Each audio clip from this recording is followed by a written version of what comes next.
What's up guys, Eli here, back for another new stuff video. Now today's new stuff video is going to be far different than what I normally do. We're just going to be focusing on one release that I picked up recently. That's going to be Northwest Metalfest compilation from 1984. Now this is a really cool release. I didn't actually know that it existed. I found it in my local record shop and I was like, I have to have that, especially after doing a little bit of research. So you have 10 different bands here, all from the Seattle, Washington area in the early 80s. This came out on some obscure label called Ground Zero Records. Never heard of that. Custom center labels there. And it was still intact with its original inner sheet here. Just kind of a little bit of info on the release and what it's all about. So yeah, like I said, all bands from the Seattle, Washington area. And when you hear the term, or when you hear the title Northwest Metal Fest, you're probably assuming that's like a live, something live. It's not. It is just, like I said, just a compilation of some of these early 80s Seattle bands. Some of them that I was previously familiar with and some not. So I live in the Pacific Northwest. I live in Idaho, but I am like five and a half hours from Seattle. So I do consider myself, kind of a no stranger to that city. And one of the coolest things about this release is the fact that it has a Metal Church track on here. And so this is one of the first things that Metal Church would appear on officially. The track is from I think it's from their 1983 demo. Pretty sure it was 83. It's called Four Hymns. So, like I said, I believe this is the first official release that Metal Church showed up on. So that is why I bought it. But these other bands, pretty cool as well. So we're going to start off with track one, band called Lipstick. And as you can guess, you're kind of getting, a band kind of headed in the glam direction, but, with 1 foot firmly in, traditional heavy metal. Much like a band like Rat, for example. Opens up with a really killer riff, and I really like this track.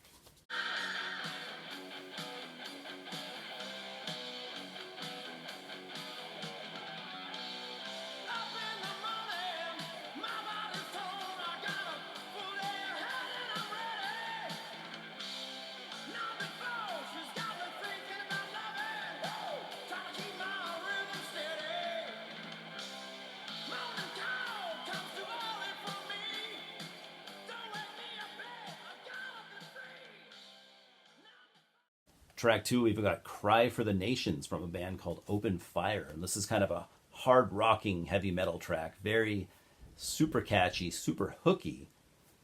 Think of maybe like a more heavy metal Foreigner.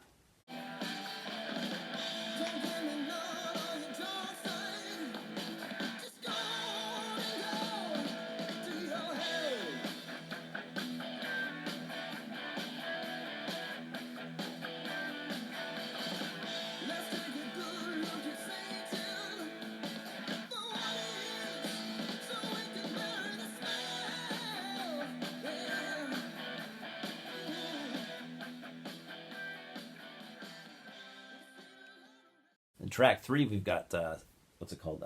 Fantasy and Science Fiction by a band called Coda Khan.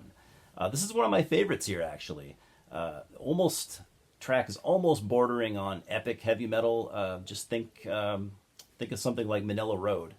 Not quite as epic as Manila Road, but kind of going in that direction. Really cool song. So Coda Khan, check them out.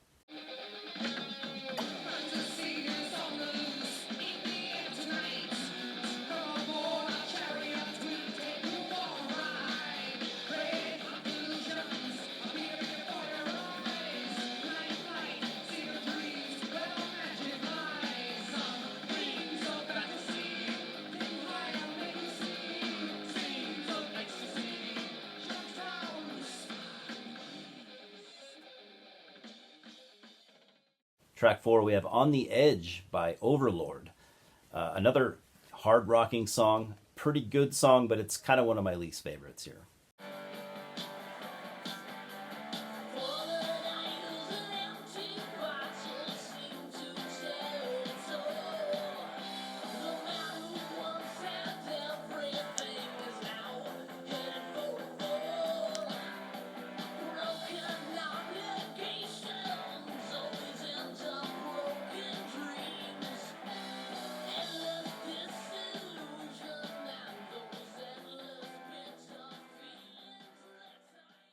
Track 5, we have Intense as Hell by a band called Rottweiler. So here we've got kind of a speedy up-tempo song, kind of reminiscent of early, like the first Manowar album, I would say.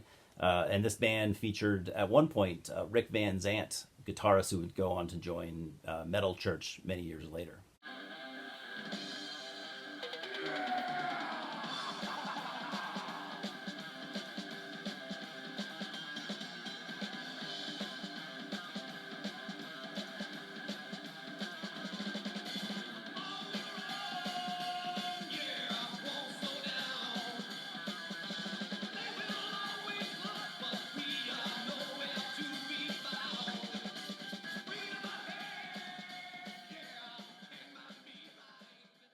Track 6, we have a a band called Bondage Boys with a track called The Loser.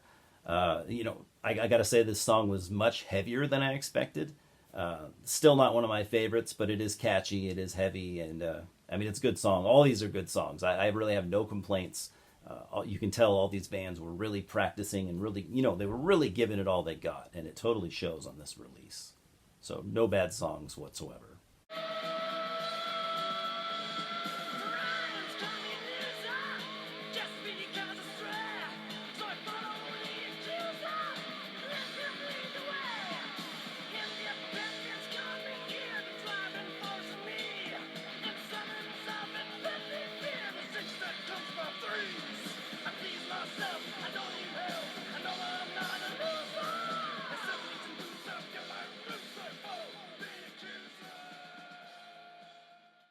Track 7, we have Leather Warrior by a band called Sato. I gotta say, very, very Queensryche inspired, like the Queensryche EP, to the point where they're almost ripping off Queensryche. The beginning of the song even starts with that, that vocal intro that Jeff Tate did on Queen of the Reich. It's just almost blatant plagiarism, but it's still a really cool song. Great, super awesome main riff. Just a heavy, catchy, hooky riff. It's great. Definitely one of my favorites here.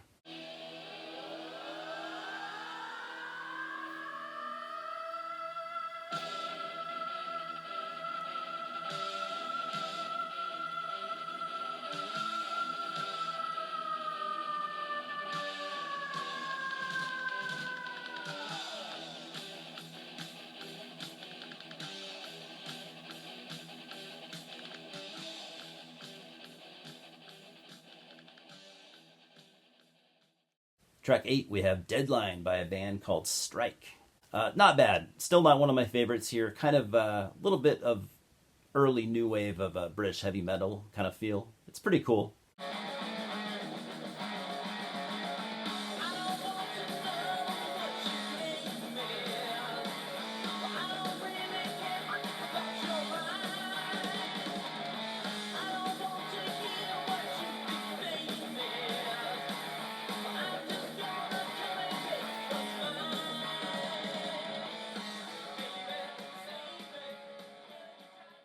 Track 9, we have Marching Saprophytes by a band called Mace. Mace actually had the very first official release that they would show up on was Metal Massacre 5. Pretty badass. This song is just really fast. It's not fast in like a speed metal way. It's just like traditional heavy metal, but they were just playing really fast.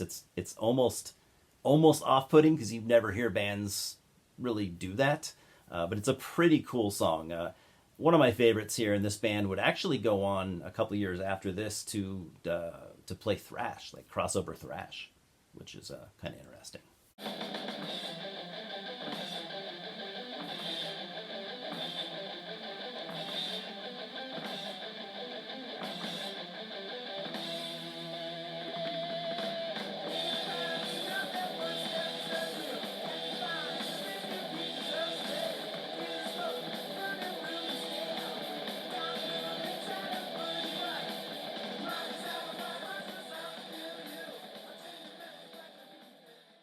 And then track 10, of course, the most important track on here, we have Death Wish by Metal Church.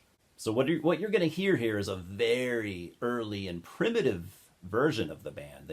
This does not quite sound like the Metal Church that you would, grow to love. but it's still a good track, and it's a really cool piece of history to hear. There's some cool like Iron Maiden type riffs showing up on this song.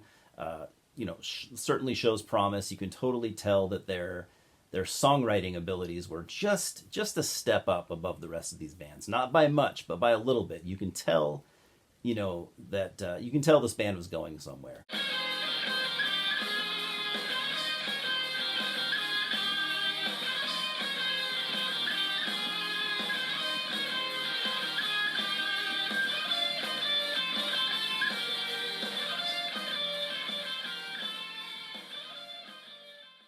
Because none of these other bands really did. Some of them released albums, a lot of them did not. But it was a really cool listen. I do like all these bands. I don't really have too many complaints about any of these songs. And it was just a really, really fun. I've already listened to it a couple times. Just a fun piece of history to experience. Anyways, guys, so we have the Northwest Metalfest compilation. Look at that cover, by the way. I didn't really talk about the cover. So this dude, for his spear here, this is the Space Needle. I'm sure if you've been to Seattle, you know what the Space Needle is, or you've at least heard of it. Interesting cover art by a dude named Vern White. Oh yeah, and there was a couple things I was going to mention. I totally forgot. So the song Strike, or the song Deadline by the band Strike, you have Ken Mary on drums, who Ken would... he would go to join the band Fifth Angel, also from Seattle. One of the best bands from Seattle. And you also have, the song is engineered by Terry Date. You might recognize that name. Terry Date would go on to produce a lot of big records, a lot of mainstream stuff even. So this was kind of this, must be when he was still just a lowly engineer working at some studio. But he'd go on to be a big name. So anyways, guys, have you heard any of the bands here except for Metal Church? And I'd be curious to see if anyone at all that's watching my channel is even familiar with this release. Maybe if any of you guys are from Seattle, maybe you'd remember this, but even then, this is some pretty obscure stuff. Normally, I would kind of consider this a grail. It's a rare record, but I can't call it a grail because, a grail is usually something that, has been on your want list for a long time. I didn't even know this existed until yesterday. So, very cool. I hope you enjoyed the song clips, and yeah, talk to me about these bands or your dogs and cats or whatever the fuck you want to talk to me about. I appreciate you guys as always. Thanks for stopping by. Fucking cheers.